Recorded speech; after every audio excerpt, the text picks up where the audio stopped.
आगे बढ़ते हैं। भूपेश बघेल के ऑफर वाले बयान पर सियासी घमासान जारी है। डिप्टी सीएम अरुण साव ने बयान दिया है वो मुगालते में न रहें, पार्टी में अपना स्थान सुरक्षित रखने के लिए बयान दे रहे हैं। कांग्रेस के हालात ऐसे कि उन्हें अपनी प्रतिबद्धता दिखानी पड़ रही है।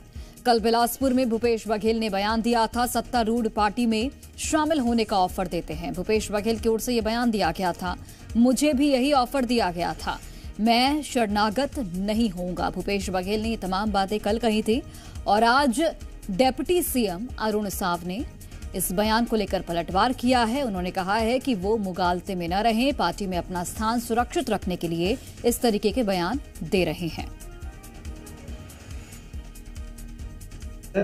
जितने लोगों पे आरोप लगा और भारतीय जनता पार्टी में शामिल हुए, सारे केस खत्म। ये मुझसे भी उम्मीद कर रहे थे कि मैं भी भारतीय जनता पार्टी में चल दूं, कि शरणागत हो जाऊं। हमारे पास केस भी नहीं है। केस 2021 से चल रहा है, 4 साल से केस ही चला रहे हैं, जांच ही चल रहे हैं। जांच ही गिरफ्तारी की तलवार तो लड़की है। कौन डरता है जी? जो डरने वाले वो शरणागत हुए। हेमंत विश्व शर्मा नहीं है हम लोग। अब ये मुगालते में ना रहें, ये बताता है कि वो केवल और केवल अपनी पार्टी में अपना स्थान सुरक्षित करने के लिए इस प्रकार का बयान दे रहे हैं। आज पार्टी के जो हालात हो गए हैं, पार्टी के प्रति उन्हें अपनी प्रतिबद्धता दिखानी पड़ रही है, ऐसा कहकर वो केवल और केवल पार्टी में अपना स्थान बनाए रखने के लिए इस तरह का बयान दे रहे हैं, जबकि ऐसी कोई बात है नहीं। और सहयोगी सत्यप्रकाश हमारे साथ जुड़ गए हैं। सत्यप्रकाश, जिस तरीके से अलग अलग केस को लेकर, चाहे हम शराब घोटाला केस की बात करें या फिर महादेव सटैप मामले की बात करें, भूपेश बघेल का नाम शामिल होता है और यही वजह है कि भूपेश बघेल की ओर से यह बयान दिया गया कि बीजेपी वाले चाहते थे कि मैं भी उनकी पार्टी में शामिल हूं और जैसे ही मैं उनकी पार्टी में शामिल होऊंगा मुझ पे से सारे केस हट जाएंगे। हालांकि अब पलटवार कर दिया गया है डिप्टी सीएम अरुण साव की ओर से। बिल्कुल, देखिए, और अरुण साव ने भूपेश बघेल के उस बयान पे कहा है कि अपनी प्रतिबद्धता पार्टी में जताने के लिए, पार्टी में अपनी जो है वो जगह बचाने के लिए इस तरह का बयान भूपेश बघेल दे रहे हैं।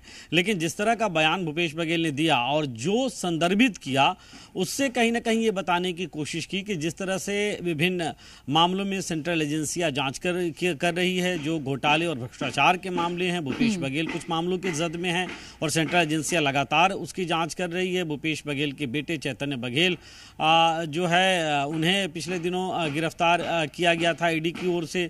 तो कहीं ना कहीं उस सबके परिप्रेक्ष्य में भूपेश बघेल ये बयान देते नजर आए। लेकिन छत्तीसगढ़ की सियासत में इस बयान के कई मायने हैं और इस कई मायनों को निकाला जा रहा है। इसलिए चर्चा में ये बयान है क्योंकि भूपेश बघेल छत्तीसगढ़ के मुख्यमंत्री रहे, अभी पार्टी के, कांग्रेस पार्टी के राष्ट्रीय महासचिव हैं और ऐसे में उन्होंने ये बयान दिया है तो राजनीति गरमानी ही थी। और इस पे अरुण साव ने पलटवार करके, अरुण साव ने तंज कस के और इस मामले में ठीक है सत्यप्रकाश, आप बने रहिएगा। हमारे साथ भारतीय जनता पार्टी का पक्ष रखने के लिए उमेश घोड़मोड़े जी जुड़ गए हैं।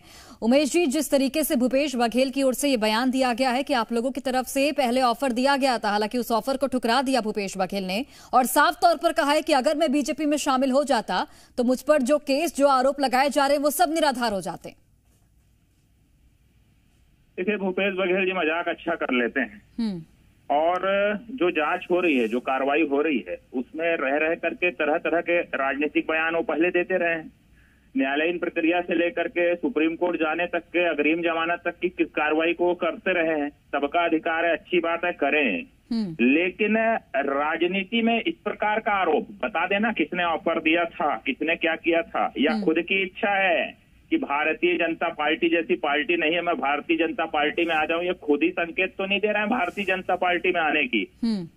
और भारतीय जनता पार्टी में इस प्रकार के चीजों के लिए कहीं कोई स्थान नहीं है। ये बात स्वयं पूर्व मुख्यमंत्री भूपेश बघेल भी जानते हैं। तो कुल मिलाकर के बयानबाजी करके मामले को राजनीतिक रंग देने का वो हमेशा से प्रयास करते रहे हैं। जांच है, एजेंसियां अपनी जांच कर रही है, न्यायालय अपना काम कर रहा है, वो तो चलते रहेगा। इन प्रक्रियाओं से कोई नहीं बच सकता। दूध का दूध और पानी का पानी होगा।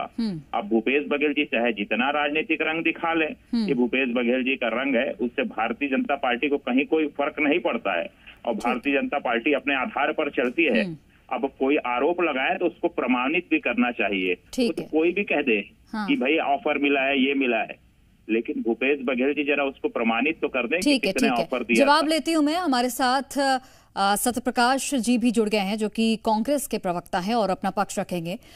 सत्यप्रकाश जी, जिस तरीके से भूपेश बघेल की ओर से ये बयान दिया गया कि ऑफर मिला है, अब बीजेपी ये कह रही है कि प्रमाणित कीजिए ना, बताइए कि किसने दिया है ऑफर, नाम लीजिए। जी देखिए, अभी मैं उमेश गोरवोणी जी को सुन रहा था और मैं तो ये समझता हूँ, देखिए आप भी इतनी तेज तरफ पत्रकार हैं, मेरे को नाम लेने की जरूरत है क्या? अगर 2014 से अगर देखा जाए तो मेरे को नाम लेने की जरूरत है क्या? मैं छत्तीसगढ़ से अगर शुरू कर लेता हूँ, चिंतामणि महाराज पूछे इनसे कि वो आरोपी हैं कि बरी हो गए कि पाक साफ हो गए हैं, बता दीजिए। हेमंता बिस्वा शर्मा के आज ये जय करते हैं, पहले तो पता नहीं क्या पोटली लेके बैठे थे, इतने सारे घोटाले गिना रहे थे।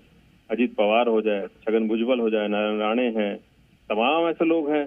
कमी है लोगों की, आप खुद बता दीजिए। आप मैं तो बोल रहा हूँ, अगर गलती से हमारे कांग्रेस पार्टी कोई बड़ा नेता जिनको पर आज आरोप लगाते हैं, अगर कोई उधर चला गया तो कल लोग उनकी भी जय करेंगे और बोलेंगे नहीं अभी तो ये सब जांच चल रही है, अभी तो जांच बची हुई है। तो ये हर कोई जानता है 2014 के बाद से क्या चल रहा है, ये दबाव बनाया जाता है। हेमंता बिस्वा शर्मा के ऊपर क्यों केस खत्म हो गया, छगन भुजबल पे क्यों केस खत्म हो गया, अजीत पवार पे क्यों केस खत्म हो गया, बताइए। अशोक चौहान पे क्यों केस खत्म हो गया, बताइए। तो ये कहीं ना कहीं दबाव बनाते हैं, ये है। और जिस तरह से अपोजिशन को, विपक्ष के नेताओं के ऊपर टारगेट किया जाता है, अभी देख लीजिए सत्येंद्र जैन का मामला है ना, अभी किस तरह से सुप्रीम कोर्ट से फटकार मिली है, और कल भी परसों भी सुप्रीम कोर्ट ने किस तरह से ईडी को फटकार दी है। तो ये दिखता है कि कहीं ना कहीं सिर्फ और सिर्फ विपक्ष के नेताओं के ऊपर दबाव बनाया जाता है, विपक्ष के नेताओं का चरित्र हनन किया जाता है, और ये पूरा प्रदेश और देश जानता है। उमेश जी, जवाब दीजिएगा कि दबाव की राजनीति बीजेपी करती है, ये आरोप है कांग्रेस का, और पहले भी कई बार ये कहा गया है कि बीजेपी एक वॉशिंग मशीन की तरह हो गई है कि जो भी जाता है उनके सारे दाग धुल जाते हैं। पहले दागदार होते हैं, लेकिन जैसे ही बीजेपी में शामिल हो गए सब कुछ धुल गया। देखिए, हम तो कह रहे हैं भूपेश बघेल जी के ऊपर आरोप है, अब वो आरोप जांच के आधार पर, न्यायालयीन प्रक्रिया के आधार पर या तो सिद्ध होगा आरोप है, या भूपेश बघेल जी बाइज्जत बरी हो जाएंगे। लेकिन इसको लेकर के इतनी राजनीतिक नौटंकी क्यों, ये समझ से परे है। भाई क्या इनको न्यायालय के ऊपर भरोसा नहीं है, क्या इनको जांच एजेंसियों के ऊपर भरोसा नहीं है, या फिर इनको पूर्व मुख्यमंत्री भूपेश बघेल जी के ऊपर भरोसा नहीं है? पहले कांग्रेस ये तो स्पष्ट करे, और पूर्व मुख्यमंत्री जी ये स्पष्ट करें भाई कि किसने ऑफर दिया, उनको खुद पर भरोसा है कि नहीं है। अगर वो पाक साफ हैं तो इतनी राजनीतिक नौटंकी क्यों कर रहे हैं? अगर वो पाक साफ हैं तो एजेंसियों को कुछ नहीं मिलेगा, अगर वो पाक साफ हैं तो न्यायालयीन प्रक्रिया में वो बाइज्जत बरी हो जाएंगे। लेकिन इसको राजनीतिक रंग देना, आरोप प्रत्यारोप करना, ये किस ओर इशारा करता है? केवल राजनीति करके ध्यान भटकाने का जनता का प्रयास कर रहा है। जनता समझदार है, जनता ने सबक सिखा दिया है, और यही रूप रंग रहा पूर्व मुख्यमंत्री भूपेश बघेल जी का। तो आज वो अलग थलग अपनी पार्टी में पड़े हुए हैं, शायद उसका भी दुख छलक करके निकल रहा है इस प्रकार से बयान को लेकर के।